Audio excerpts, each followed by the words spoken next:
Wala ngayon, pinapalaya na kita. Pwede na lang tayo, okay? Sorry na pala.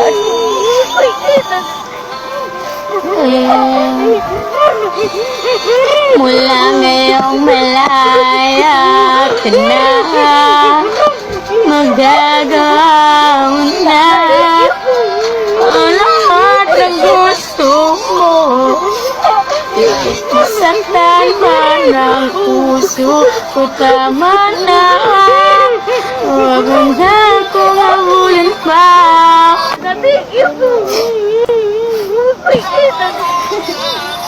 Masaktan sa'yo. Tapusin ang natin to. Marahil kang nabaibasan ko na mayat na muli pumbuin. Bago ulit na nabiyakin. Nabahan nagpagod. Mahal, alam mo bang minahal kita, diba?